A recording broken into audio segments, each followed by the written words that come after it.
palayan pala ito paikot. Itong puno ng nyug ay tinamaan daw ito ng kidlat kaya naputol. Dito sa baba mayroon daw sinasabi na igiban noong kapanahunan pa ng World War II. Ito nga makikita natin. Ang sabi sa history dito ay pinagkukunan daw ito ng lakas ng mga Japanese noon. Ang ibig sabihin, pinagkukunan ng tubig noong kapanahunan. Hanggang ngayon ay pinagkukunan pa rin ng tubig. Gaano ba ito ka-legit o katotoo? Kung atin susuriin nga mabuti o titingnan, medyo may kalumaan na, lalo itong takip na ito pa yung dati pa raw na takip. Ang sabi sa atin dito na sinamahan, kung makikita natin ito ay sa gitna ng palayan na sapa. Sa kabila mayroon malaking sapa rin, pinaka suporta ng tubig ng mga palayan. Kung makikita natin ito ay round, mayroon siya dito sa left side butas. Ayan, posible nga ito ay isa itong balon na matagal na. Iba pa dito ang nagkikwento at nang isuri natin ay meron nga 4 na butas, naka-square pa. Nakikita ninyo mga ka-discover. Ang ibig po sabihin nito sa ating partial analysis ay rice field objective starting remapping compass orientation. Ang atin ngayon dito gagamitin ay kung ano ang mga direksyon nito na mga butas, kung saan ito naka-orient.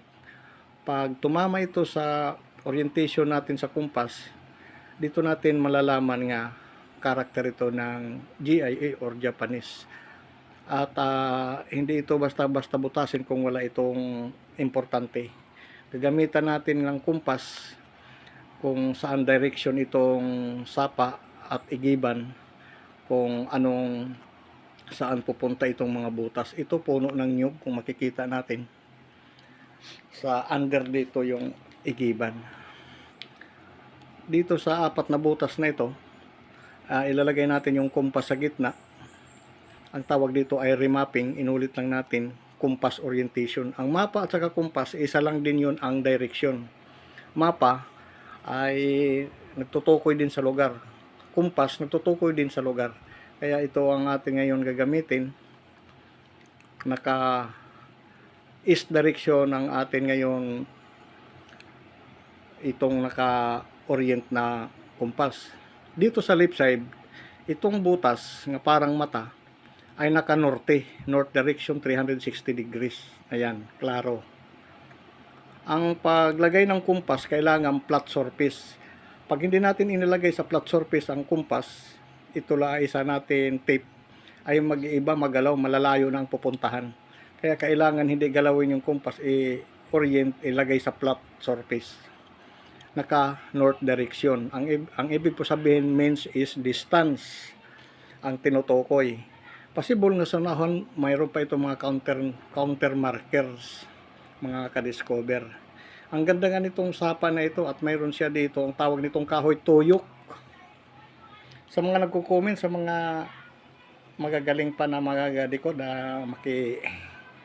samahan na lang po niyo ako dito sa atin ngayon na discovery. Kung makikita natin ito, may hugis. Kakaiba talaga itong balon na itong atin na discovery. Ayan, may 4. So ito lang ang mga direksyon sa atin ngayon na discovery at nakikita. Maki-comment na lang kung ano ang dapat pa dito karagdagan nga. Possible nga may deposit dito, itong 4. Ang ibig po sabihin nito ay north, east, west, and south direction.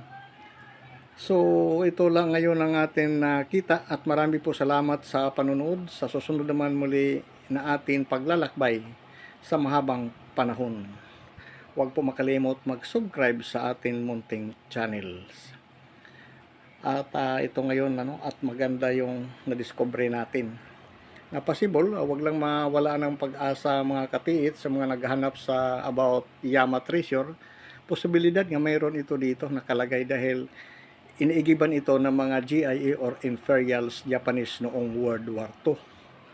At ito ay nakita natin maganda kung nagkaroon tayo dito ng kaunting ideya na possible nga legit ito na mga ginawa na meron tayo dito na discover nga 4 na butas na naka zeroed or naka direction sa 4 na degrees.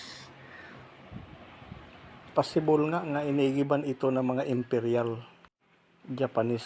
Sa ating pagtatapos, partial decoding, analyzation, mga direksyon ng compass orientation, remapping, markers.